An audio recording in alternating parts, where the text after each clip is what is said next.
desde el ojo hasta el papel, y sordas palabras que conspiran incesantes contra mí, me llevan preso ante ti, sin argumentos, sin sentencias, sin oír.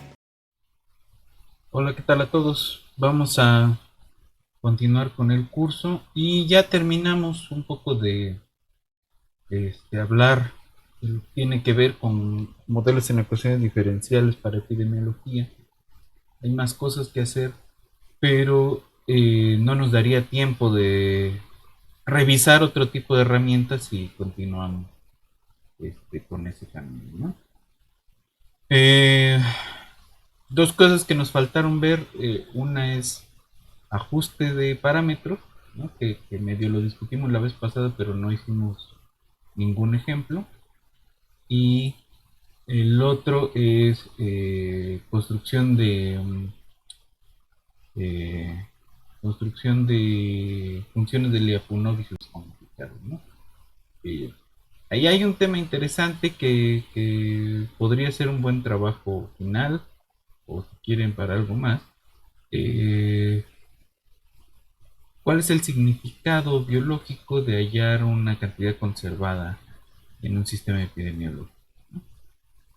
No queda claro si esa cantidad conservada es un artefacto matemático únicamente o qué es lo que está implicando, ¿no? No es biomasa la cantidad conservada, entonces habría que preguntarse, ¿no?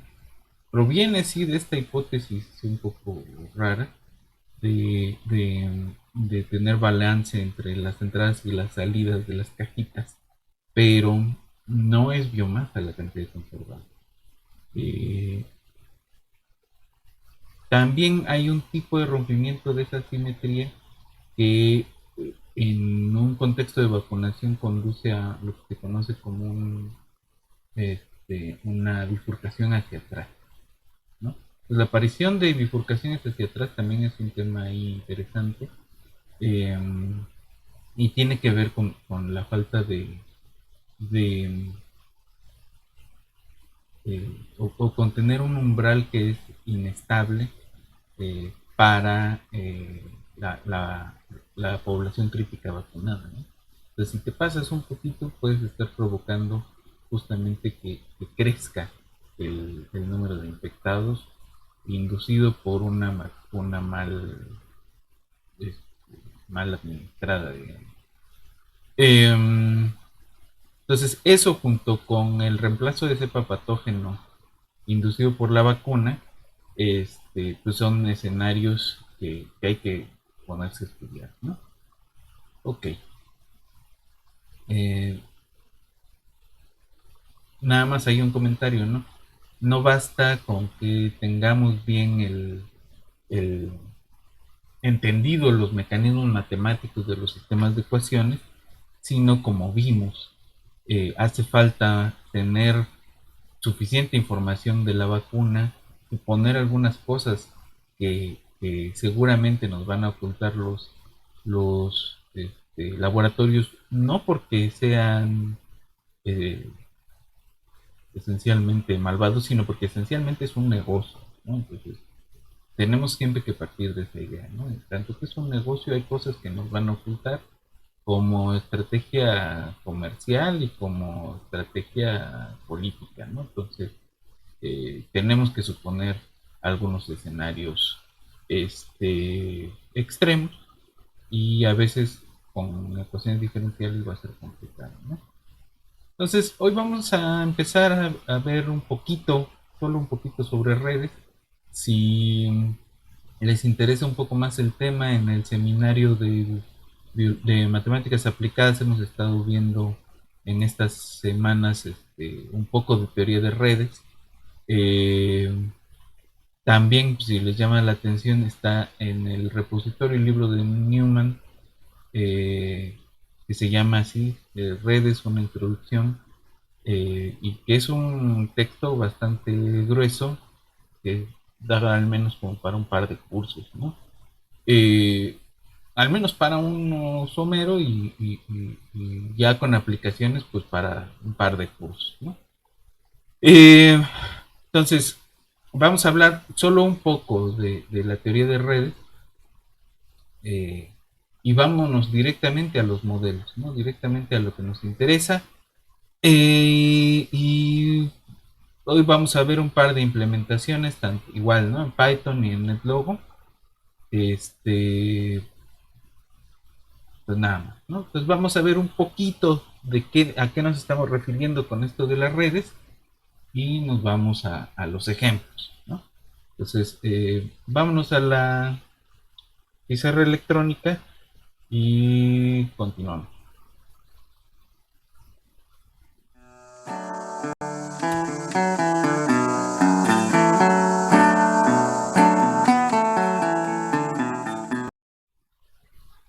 Ok,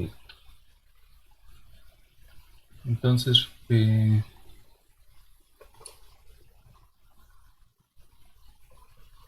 vamos a empezar a ver un poco de modelos en redes, ¿no?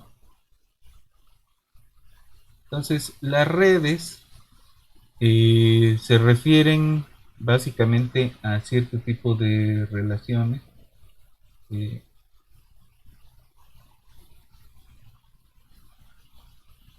entre componentes individuales de un sistema, ¿no?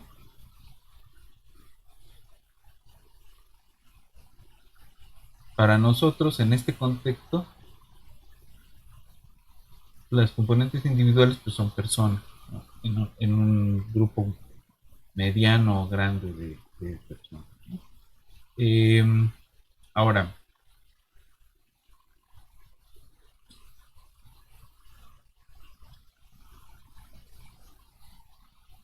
un modelo en redes tiene básicamente tres elementos. Uno es un conjunto de nodos o de vértices. O bueno, vamos a hacerlo un poco más general. Tiene esencialmente dos elementos.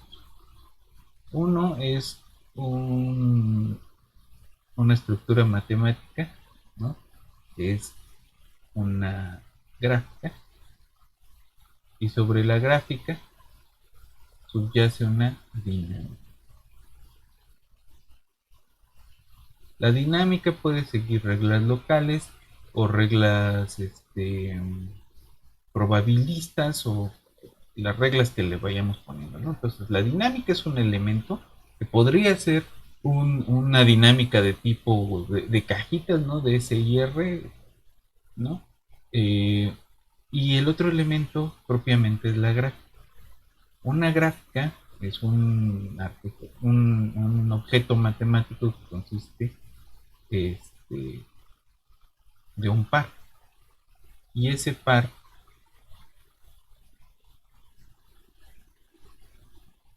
es un conjunto de vértices o nodos y un conjunto de aristas o enlaces, ¿no? Los vértices o nodos pues son los componentes individuales y las aristas o enlaces representan, pues son eh, componentes individuales o individuos en nuestro caso, y las aristas representan relaciones. Y si se acuerdan, eh, pues una relación es un conjunto de pares, ¿no? Entonces, A es un subconjunto de B cruz B, ¿no? ¿Cuál? Pues uno, ¿no? Depende del tipo de relación que estamos hablando, ¿no? Ok, entonces, ¿qué es lo que estamos diciendo? Tenemos un conjunto de vértices que se representan con puntos, que podría ser con cualquier otra cosa, ¿no? Podemos hacer un dibujo de eso, ¿no? Ese es un conjunto de vértices y las aristas van a representar algún tipo de relación entre ellos, ¿no? Puede ser cercanía, puede ser relación familiar, este, puede ser una red de enemigos, ¿no? Puede ser una red de vecinos, puede ser una red de colaboradores, una red de parejas, ¿no? De parejas sexuales, ¿no? Y demás. Eh, y aquí nada más un par de cosas. Eh, Relacionado con los vértices o nodos está el concepto de grado y el concepto de adyacente. Entonces, si, si dos nodos están en una misma arista, ¿no? Si dos nodos en una arista o son los extremos de una arista, ¿no?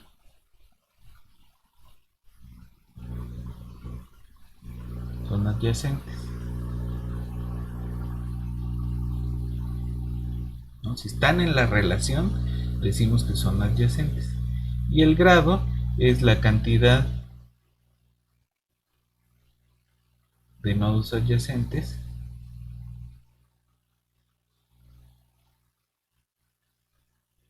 a un nodo dado, ¿no? Entonces, el grado de este nodo de aquí arriba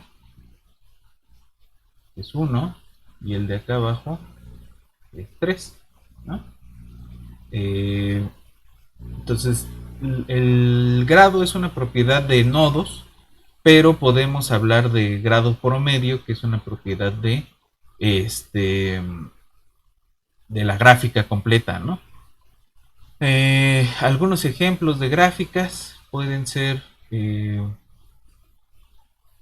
una gráfica trivial, ¿no? Un solo nodo sin ninguna arista. Puede ser una gráfica donde empiezas en un nodo y terminas en el mismo nodo. Es un ciclo, ¿no?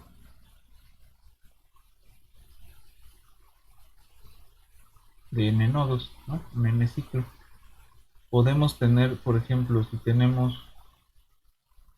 una gráfica de 4 nodos, pues ya vimos el ciclo, pero si además esta gráfica está, todos los nodos están relacionados con todos los nodos posibles, en este caso cada uno de los nodos tiene grado 3, le llamamos la gráfica completa, ¿no? En este caso es K4. Entonces la gráfica completa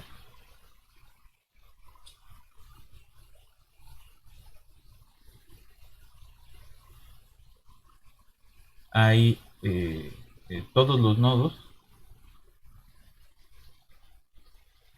o los vértices, o como quieran llamarle, todos los vértices, todos los nodos, tienen grado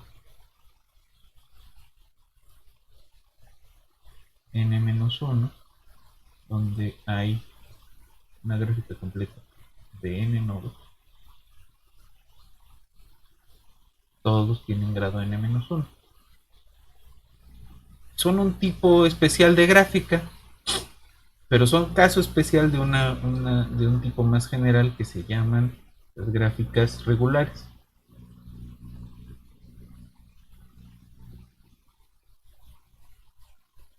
Todos los nodos tienen grado, el mismo grado, ¿no? Entonces una completa es una regular de n nodos, es n-1 regular, ¿no?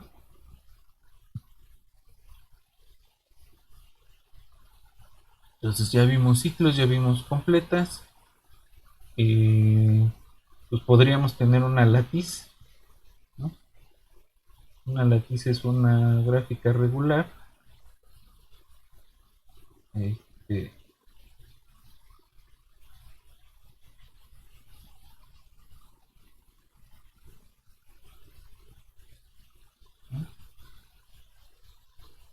donde dependiendo, ¿no? Si la latiz es cuadrada, pues todos los nodos van a tener grado 4, salvo los de los extremos, ¿no? Y si estamos en una geometría como en el toro plano, pues todos tienen grado 4, ¿no? Entonces es como sea una latiz, siempre es regular, ¿no? Y pues esta es una latiz cuadrada, es una regular de grado 4. Eh, si tuviera fronteras cerradas, ¿no? Entonces el grado es 4, salvo los de la frontera, ¿no? Que tienen grado 2 o 3. Otra interesante, pues es un árbol, que la única especificidad que tiene es que no hay ciclo, ¿no?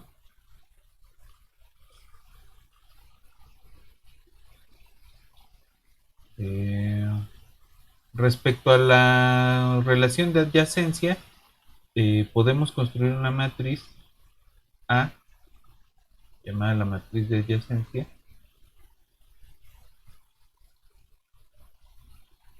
que nos da información de quién está junto de quién, ¿no? Entonces es una matriz AIJ, y la AIJ va a ser 1 si IJ es adyacente a I,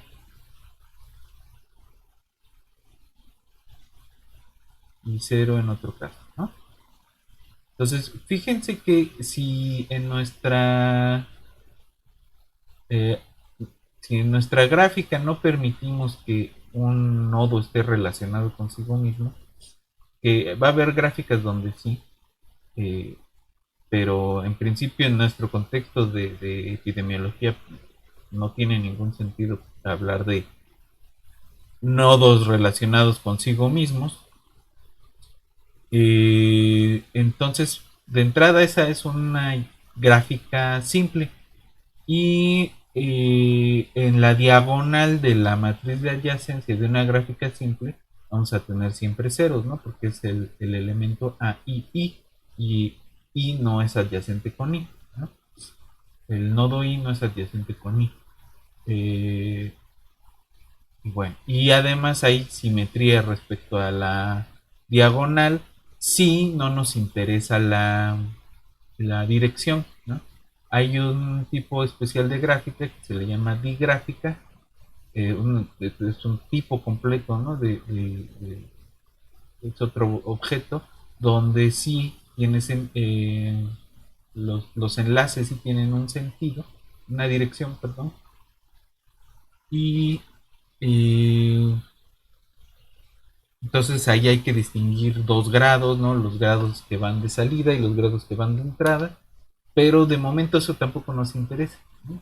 Es decir, acá nos interesa cuando los dos están relacionados, pero no nos interesa la relación de dónde a dónde va, ¿no?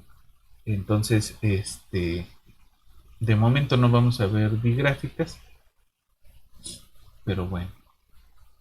Eh, Ahora, eh,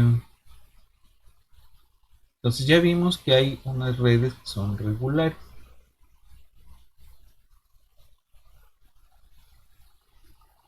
¿no? Como una lápiz.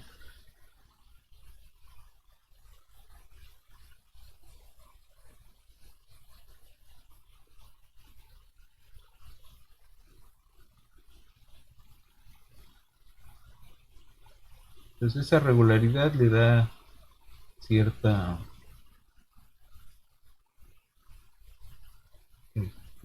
ciertas propiedades y lo que sea, ¿no? En general las relaciones entre personas, o elementos sí, elementos individuales, naturales, pues no son generalmente lápices regulares, eh, salvo que estemos hablando de cristales, por ejemplo, ¿no? Pero la mayoría de las cosas que nos van a interesar a nosotros no van a venir como latices regular. Ahora, podemos pensar en el siguiente problema. Tiramos un montón de nodos y decimos, vamos a construir aleatoriamente una red. Y entre esos nodos vamos a darle una probabilidad P de que estén conectados, ¿no? Entonces, la probabilidad uno de que estén conectados eh, todos, pues nos construye una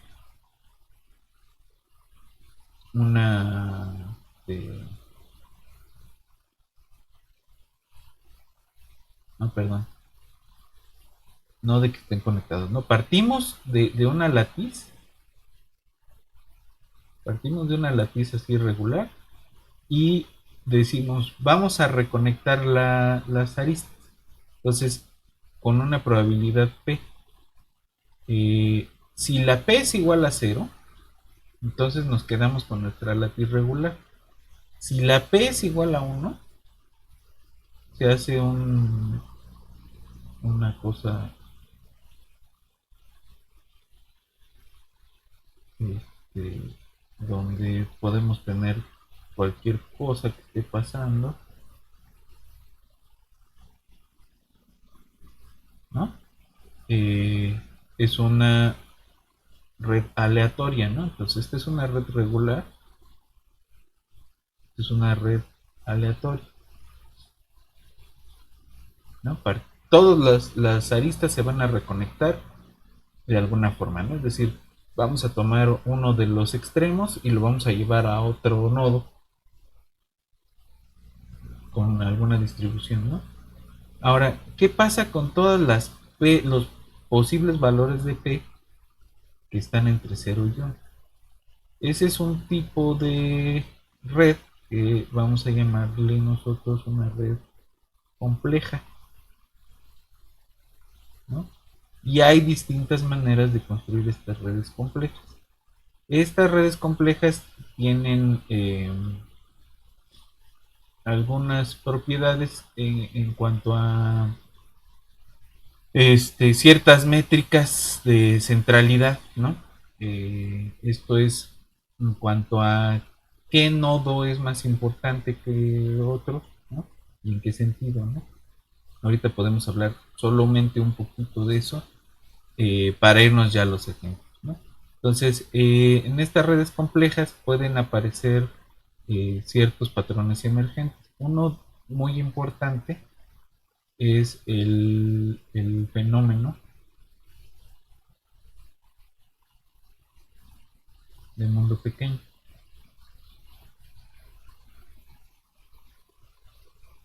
Y el otro son las redes que son libres de escala.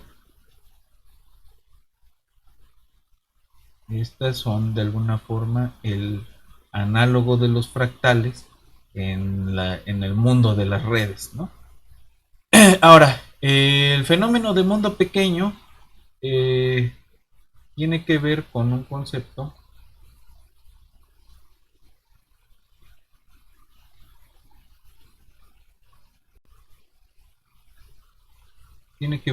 concepto que es la longitud promedio de cambio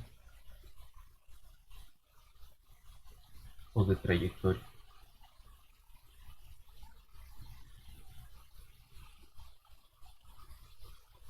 Y es que hay distintas formas de recorrer una gráfica, ¿no? Entonces, eh, podemos recorrerla repitiendo aristas, ¿no? Podemos recorrerla si hubiera otro camino por otra ruta por acá, podemos recorrerla repitiendo nodos o podemos recorrerla sin repetir ni nodos ni aristas, ¿no? Son distintos tipos de trayectoria, se les llama eulerianas, hamiltonianas, etcétera, ¿no? Eso no vamos a hablar mucho, pero sí vamos a hablar de lo que queremos decir con la longitud, y la longitud es cuántas aristas mide esa trayectoria, ¿no? Entre algunos dos nodos, ¿no? Entonces, en una red grande, lo que se hace es, pues tómate al azar dos y cuál es la longitud del camino más corto entre ellos. Y luego tómate otras dos y mides para todas y lo que vas a obtener es un promedio de todo eso. Eso te dice, de alguna forma es una medida de qué tan densa es tu conjunto de aristas, ¿no? Resulta que para las redes que exhiben el fenómeno de mundo pequeño, la longitud promedio de trayectoria o de camino es pequeña. Pequeña es menor que 6, ¿no? Y un experimento que se puede hacer es, por ejemplo, con una red de actores, ¿no? De películas de Hollywood. Hace tiempo se hacía con Kevin Bacon, pero se puede hacer igual con Samuel L. Jackson, por ejemplo. Este, que lo que haces es das un nombre de algún actor y vas buscando con quienes han coincidido y en algún momento vas a dar a en este caso a Samuel L. Jackson, ¿no? Y resulta que en promedio, este, pues con tres aristas te basta, ¿no? Lo mismo sucede con científicos muy prolíficos como Erdos, que tiene que ver con el tema que estamos tratando. Eh, si hace uno una red de colaboradores, de coautores de Erdos, entonces muchos matemáticos están a 4 aristas de Erdos, 4 o 5 aristas de Erdos. Entonces es una red que exhibe el fenómeno del mundo pequeño. ¿Qué implicaría para una infección el hecho de que se tenga una estructura con ese fenómeno del mundo pequeño, ¿no? Eh, ¿Qué tan rápida sería la transmisión de la enfermedad? Y en una completamente aleatoria, ¿cómo sería? ¿No? Entonces, eh, de eso es de lo que estamos hablando. Ahora, ya vamos llegando a lo que queremos, ¿no? Eh, para nosotros los nodos son personas, ¿no? Grupos de personas, por ejemplo. Y esos nodos pues se pueden infectar, ¿no? La relación, la arista, el enlace van a ser contactos efectivos.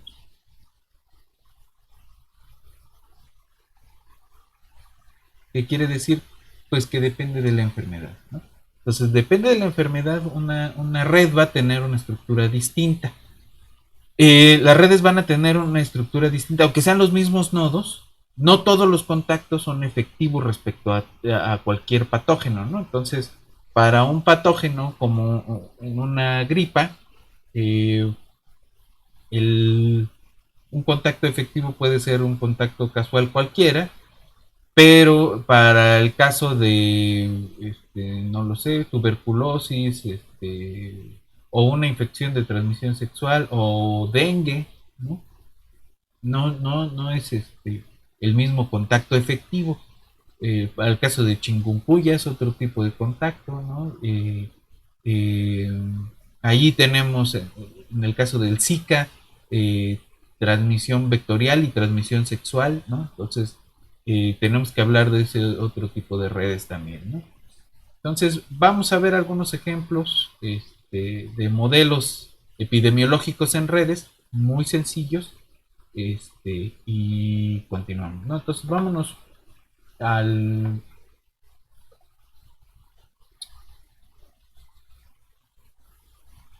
al,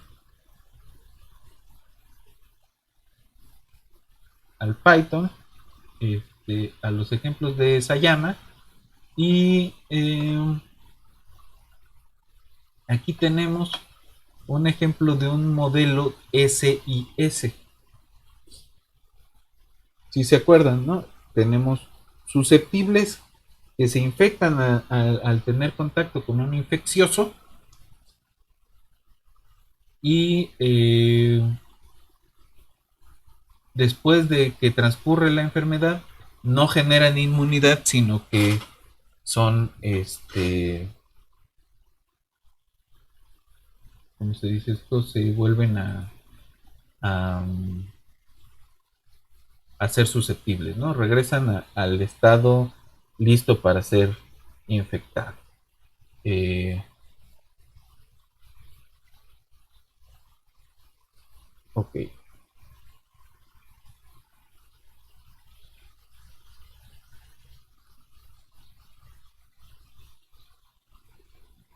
Eh,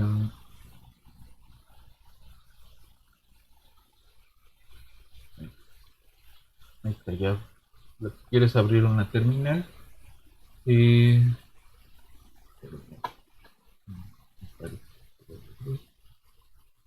entonces, lo que vamos a hacer es sobre una red que ya viene precargada en estos ejemplos, que es de un problema eh, de una red social eh, que tiene que ver con cómo, que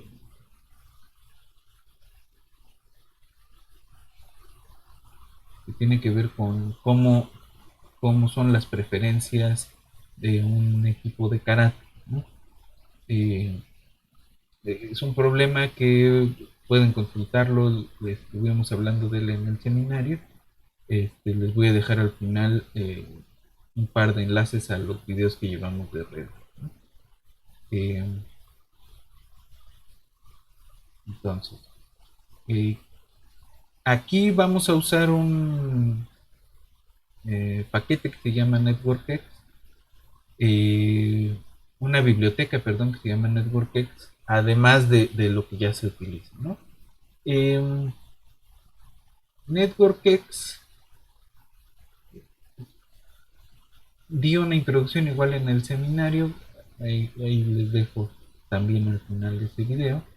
Este, y pues básicamente nos va a ayudar a construir la red y a dar una dinámica sobre esta utilizando este, las estructuras de nodos y de aristas que se crean, ¿no? Estas, en la versión más moderna de NetworkX son diccionarios, pero en la versión que vamos a usar aquí, que es un poquito anterior, son, este, no, sí, ya son diccionarios, no, son un tipo especial, no me acuerdo si son, se le llaman diccionario no sé qué o lista, ¿no? Pero ahí hay una diferencia entre las versiones que hay que tener cuidado. Quieren, luego podemos ver este, la implementación cuidadosa de esto.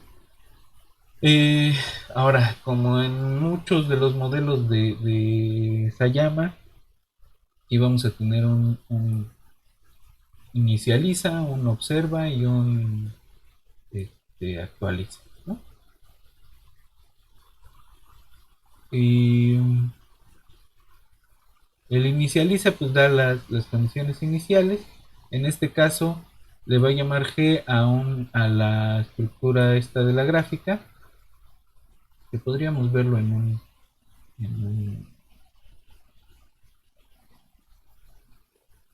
un cuadernito.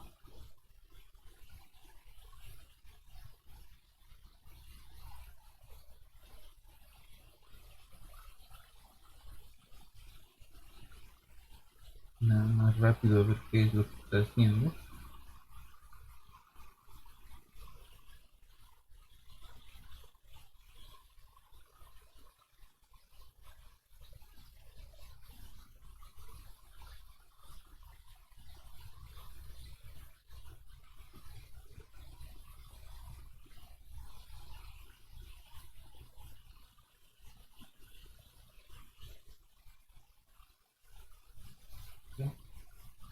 Este,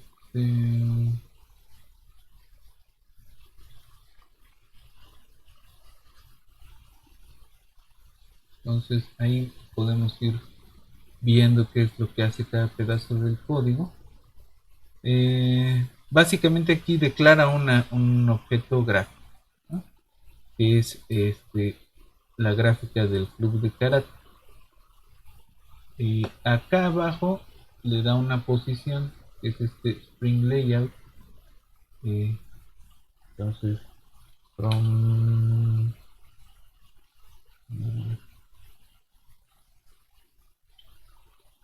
from numpy importa todo, from matplotlib.pyplot importa todo y importa networked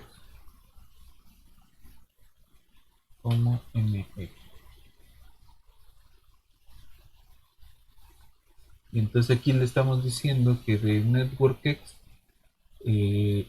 utilice el generador de la gráfica de carácter y podemos dibujar eso con la instrucción draw aplicado a, ¿no? Así se ve la red del club de karate. Aquí hay uno o dos nodos gordos y esta cosa lo que hace únicamente es escribir la posición en la que se ve el dibujo, ¿no?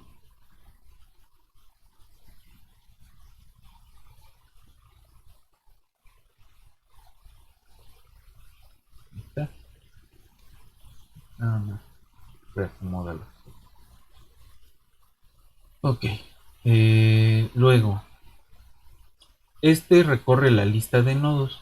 Aquí la G tiene dos eh, objetos importantes. Uno son los nodos, están, y la otra son las aristas que se llaman edges. Estos son los objetos que tenemos ahí, ¿no? Entonces, se recorre todos los nodos y se dice que el nodo i se le va a dar un estado, ¿no? En este caso, el nodo i no tiene un estado, ¿no? Entonces, ¿qué punto nodo 1?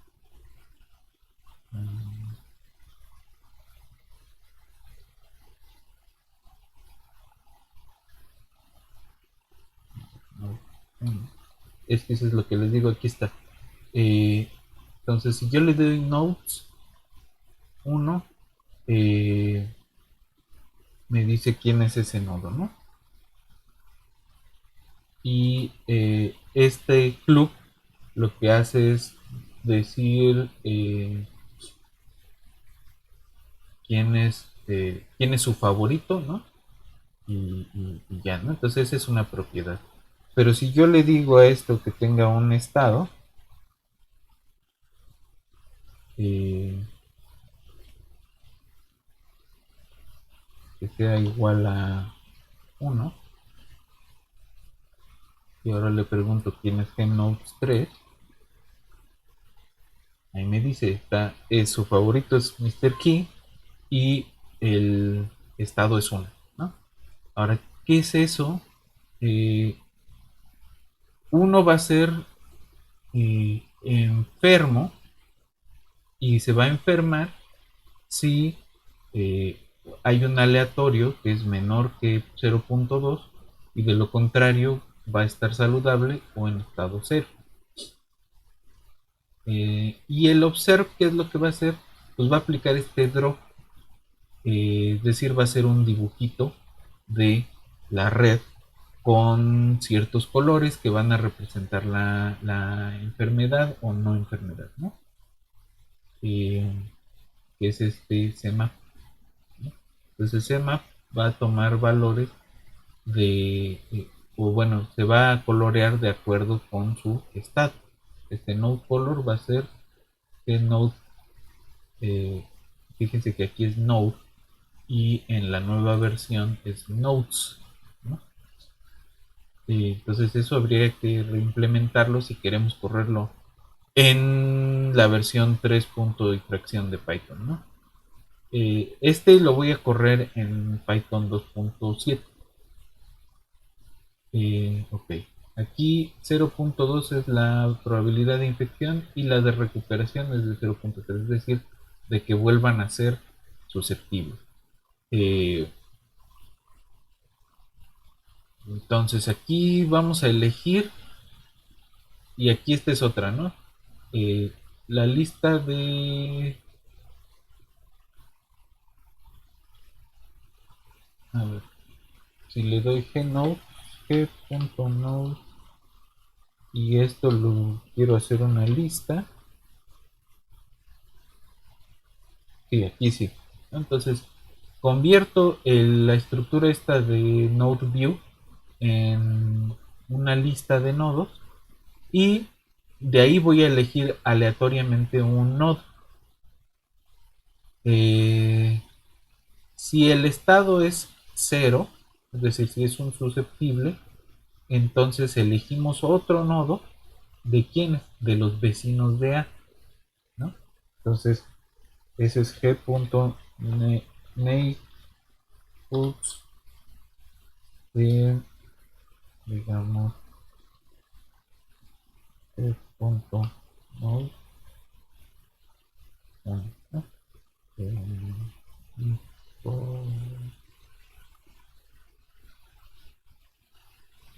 ¿cómo se escribe? Por, no, pero no tenemos que ponerle ese nodo, es nada más el identificador, ¿no? Entonces, ahí está. Pues, ¿quiénes son esos? Lo podemos convertir en una lista. Son el 0, el 2, el 3, el 7, ¿no? Entonces, a esos vecinos, se escoge uno de esos vecinos y se les pregunta el estado, ¿no? Si el estado es 1, entonces el A se puede volver 1 si se tira un aleatorio y es menor que la probabilidad de infección, o bien quedarse como no infectado.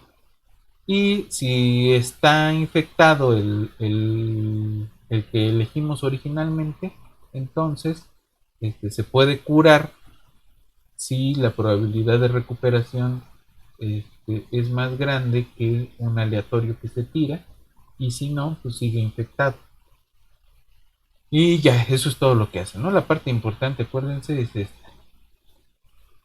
Ok, entonces vamos a correr esto. Entonces nos vamos a donde están alojados los ejemplos. En el caso mío, están en un directorio que se llama Pixpix. Y aquí vamos a correr Python. Para mí es Python 2.7.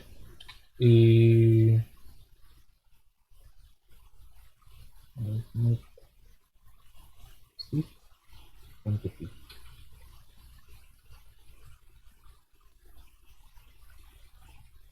ahí está, ¿no? Entonces lo que vemos es el dibujito de la gráfica.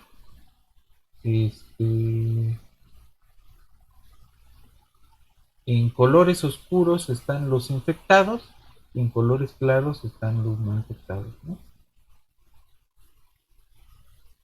Entonces si le damos correr, va a tener esa dinámica, ¿no? En este caso no, siempre está presente ahí la enfermedad, pero no alcanza a esparcirse. ¿Por qué? Porque el valor de la recuperación es más grande que el de la infección. Entonces vamos a cambiar esa parte.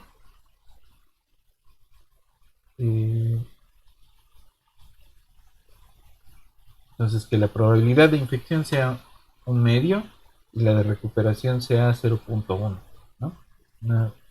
probabilidad de recuperación baja.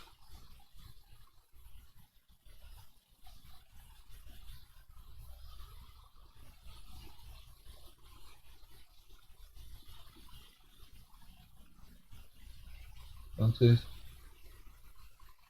ahí tenemos un poquito más de infectados y lo hacemos correr.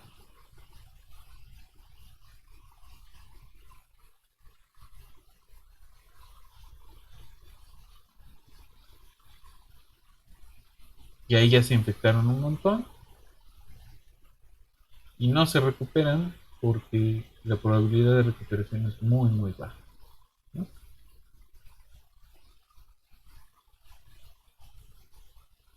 Eventualmente se van a empezar a recuperar, no pasa nada, ¿no? O todos se infectan, están ya infectados todos,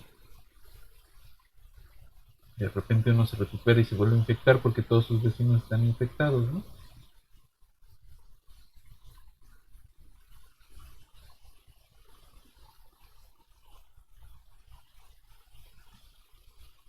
Ahora pongamos la probabilidad de recuperación en 0.2.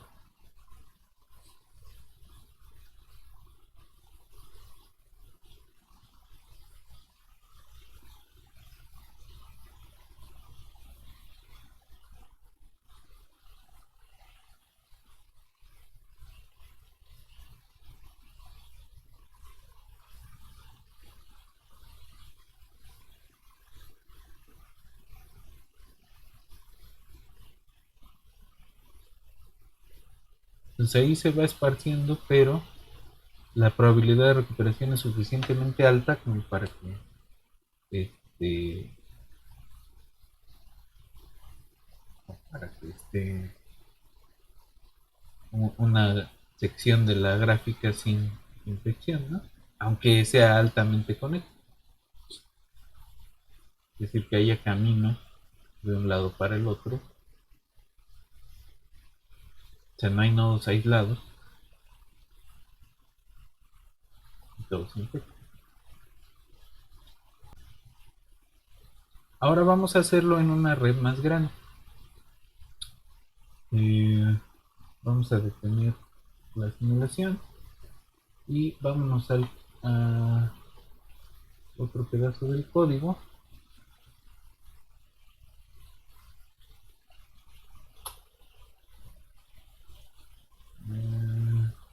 Aquí está. Este es el mismo sys, pero en una... Déjenme quito de aquí. Es el mismo SIS, pero en una gráfica más grande. Y esa gráfica va a tener 150 nodos. La probabilidad de crear un enlace es 0.2. Y creo que nada más se necesita eso. Eh, el tipo de gráfica es una que se llama de Erdos Range. Entonces, ¿quién es esa gráfica?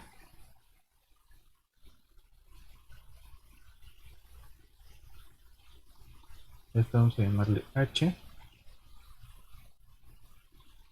de 150 nodos, y que la probabilidad de conexión sea 0.2. Le decimos dibuja a H.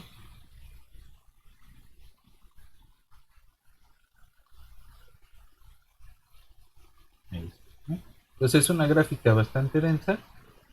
De hecho, si le ponemos 15, para que se vea un poco, ahí está, con 15 nodos. Y aquí de qué se trata.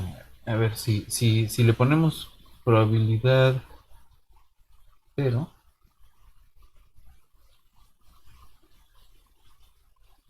no hay ninguna arista, ¿no? Y si le ponemos probabilidad 1, está completamente lleno, ¿no? Entonces esa es un poco la idea. Es un, el de R2Renji es un algoritmo para generar aleatoriamente una gráfica, una red compleja, ¿no? Mientras más grande sea, es más interesante y además para ciertos valores de la probabilidad de conexión tenemos el fenómeno del mundo pequeño. Entonces vamos a correr la misma simulación pero sobre esa red grande, ¿no? Es esencialmente lo mismo, ¿no? Si tú escoges uno y si tus vecinos son infectados, pues con cierta probabilidad te infectas y si no, la libras, ¿no? Entonces vamos a correr eso.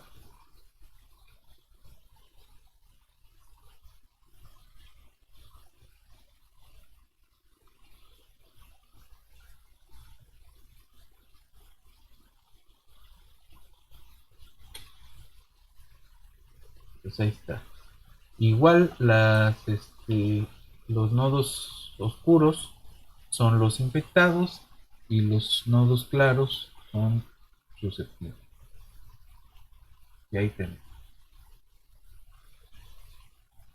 Hay otros algoritmos con los que podemos crear aleatoriamente esas redes complejas, eh, pero digamos, este, pues tienen otras características, ¿no? De las que vamos a hablar la siguiente sesión. Pues ahí está esa. Ahora, hablamos la vez pasada sobre y aquí igual no podemos modificar la probabilidad de infección, la probabilidad de recuperación, pero vamos, no de entrada tenemos una enfermedad que no crea inmunidad y queremos proponer un control, ¿no? Entonces, si no crea inmunidad, no podemos proponer una vacuna y no podemos esperar a que ocurra la inmunidad de rebaño porque no hay inmunidad de rebaño. Entonces, ¿qué se puede hacer? Pues podemos aislar, no podemos poner en cuarentena y aislar hasta que se vaya conteniendo, ¿no? ¿Cómo modelamos eso? Entonces, con la remoción de las aristas, es decir, la remoción de la relación de contacto efectivo entre los individuos, ¿no? Y eso es lo que se llama un problema de percolación en red. Entonces,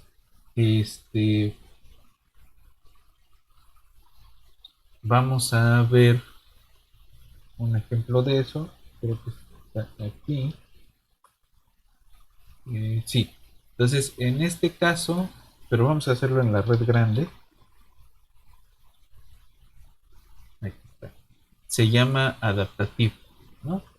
La diferencia con el otro archivo es que se llama adaptativo, ¿no? Y ese adaptativo es que va a haber una probabilidad de cortar enlaces, de quitar enlaces, y esa va a ser de 0.1.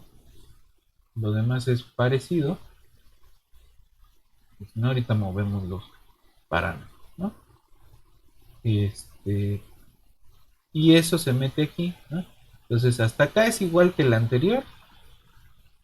Y aquí es si el nodo se infecta, si el nodo está infectado y luego si la probabilidad es menor que la infección, entonces el original se infecta, ¿no? Y si la probabilidad se pasa, entonces eh, se tira un aleatorio para cortar el enlace, ¿no? Entonces ya se detectó que el vecino está infectado y se corta, ¿no? Lo dejas de ir a visitar o lo que sea, ¿no? Lo que sea de tu relación respecto a los contactos efectivos de la enfermedad, ¿no? Y lo demás es igual. Entonces aquí lo que hace Sayama es generar dos estructuras de red. La red donde está ocurriendo las cosas y una copia en donde se van a empezar a mover. Y ese movimiento pues tiene que ver con la remoción de enlaces, de aristas. Entonces, si tiene relación con un infectado y hay un aleatorio que es más chiquito que la probabilidad de cortar el enlace, entonces quitas el enlace con este remove edge. Entonces vamos a ver cómo se ve eso. ¿Cómo se llamaba? Adaptativo.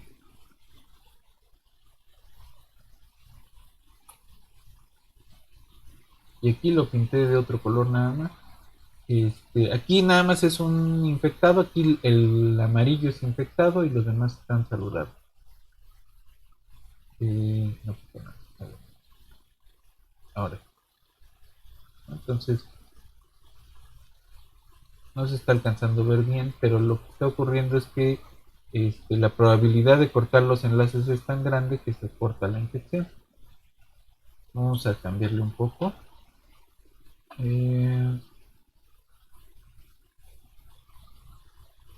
Entonces la infección es de 0.4, la recuperación vamos a bajarle a 0.1 y lo dejamos así. La infección que sea 0.5.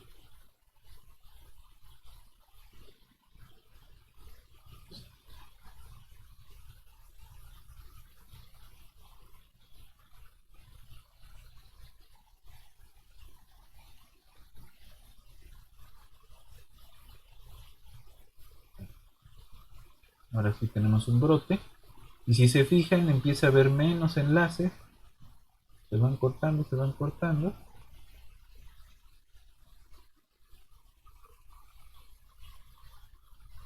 Y eso va a controlar que se esparza la infección.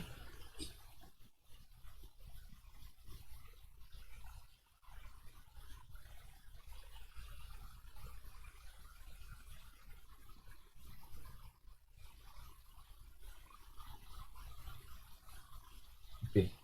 Entonces, es un ejemplo muy sencillo con un sistema SIS montado en una red aleatoria, ¿no? Ahora, las relaciones entre las personas no son aleatorias, pero bueno, así lo tenemos.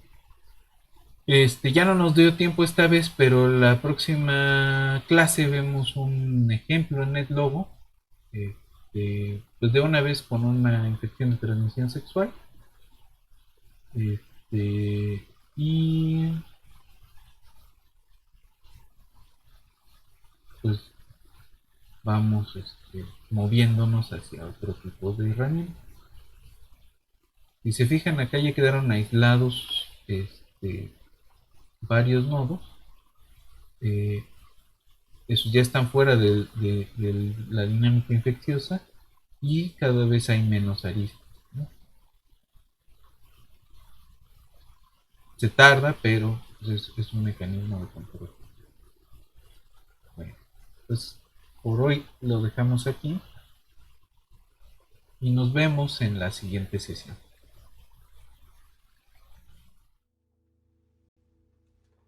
My mama was a tailor. She sewed my new blue jeans. My father was a gambler down in New Orleans.